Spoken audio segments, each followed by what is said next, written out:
Hello mga kananay, kamusta?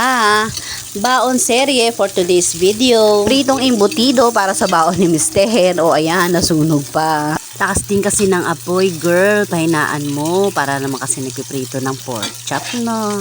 Imbutido po yan. Ayan lang din kasi available sa rep namin. Kaya walang choice si Mister, kundi, ayan, imbutido ka, boy. Maaga nga akong nagising para maghanda ng babaunin ni Mister. Ayan, onti na yung oras. Pero papartneran ko naman yan ng ginisang gulay. Ayan. So sa pinagprituhan ko ng imbutido, dyan na rin ako nagisa ng sibuyas at saka ng bawang. Kasi magigisa rin lang naman ako ng gulay para sa dagdag ng babaunin ni Mister. Ayan, so halo-halo lang tayo.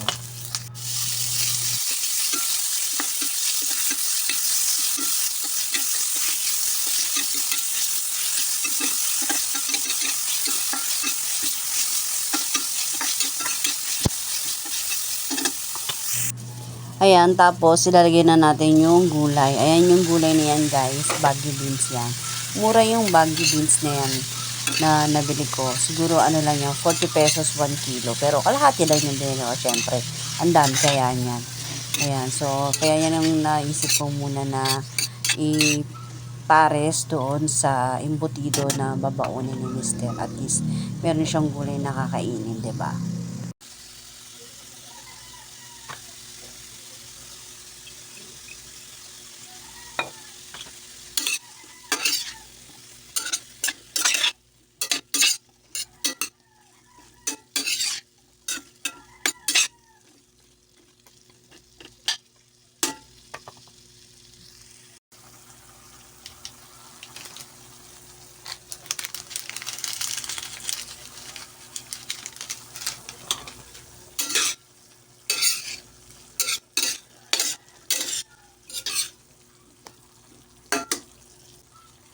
Ayan, luto na yan, guys. Madali lang naman maluto itong bagyo beans na yan.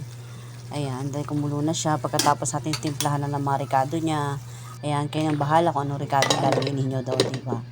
Tapos, ayan na, prepare ko na yung kanin ni Mister. Yung baunan niya na dadalhin. Tapos, yung gulay at yung kanyang imbutido. Ayan. Yan na naman ang baon ng aking Mister for today's video. Sabi ganun. Ayan. So, thank you for watching, guys. And God bless everyone. Kaloka, tinawag pa talaga ako ni Ate Alison. No? So, narinig niyo siguro yun. Diba? May pasaway talaga.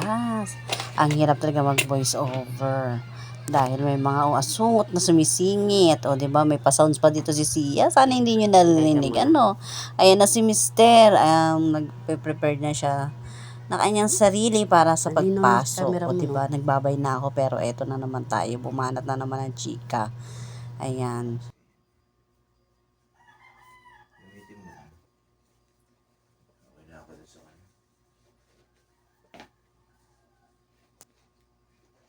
Hi guys, good morning.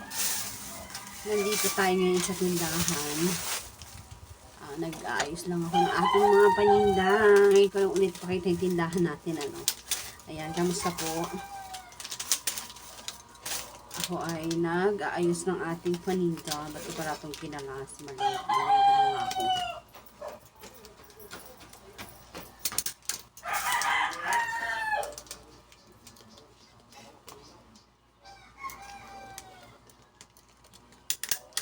Kamusta kayo mga kananay? Welcome sa aking channel, Maris Vlog. Ayan, ngayon is Friday. Maaga pa, siguro mga 7:45 pa lang. Galing na ako ng palengke kanina. Pag-alis ni ate tsaka ni Mister, papasok sila sa work at sa school. Ayan, pumunta muna ako sa palengke para makapamili tayo. Ayan, so, ayan, konti lang naman itong mga pinamili ko. Hindi pa siya ganoon kaano guys, kasi kabubuas-buas ko lang rin naman ulit ng tindahan natin. Dito nga ako, hindi ko pa na ibabalik yung sabitan ko dyan. Pero sabi ko, sige, tsaka na lang muna. Tapos ayan, dito pa lang ako naglalagay. Pati doon, ayan, yan pa lang. Isa namin. Ayan. Ito ako ngayon. Tapos ayan, kalagay ng ating harapan. Ayan. So, ganyan pa lang kakonti yung paninda natin. Yan, nagre-repak-repak pa lang ako. Kaya, nagtinda na ako kasi guys, nabuboring talaga ako. Hindi ko kaya yung walang ginagawa. Pero sa bagay, kahit naman na nakasarado ako, nagtitinda pa rin naman ako ng mga cola, ganyan, Jolly, ice candy, ganyan. May mga bata pa din na bumibili. Pero, yung mga ganito pa, na-miss ko pumunta araw-araw ng palengke. Ay, naker, nakakaloka. Kaya sabi ko, sabi magtitinda na nga ako, wala akong ano din. Ang total magpapasukan naman na kasi si Sia is pang hapon. So 12 to 6 ang pasok niya, di okay lang. Pati si ate naman is pang umaga. Kaya sabi ko kay ate, pag nakapasok na si Sia, magtitinda ulit ako dyan sa labas. Magtitinda ako ng mga ano lang. Ayan, para saya. Hindi ko na display nila. Para lang, may extra tayong pera. Kasi ang hirap din sa buhay mo. Mahal na ng bilihin. Kung aasahan lang natin yung sweldo ng mister ko, Diyos ko po, hindi kakayanin. Ayan, kaya kailangan talaga may tinta-tinta tayo. Diba? Sabi ko kayo, may tinta-tinta ako. Kasi kahit paano guys, ito sa tindahan, masisave yung baon ng araw. Baon ng mga anak ko. Makakatulong ko, diba?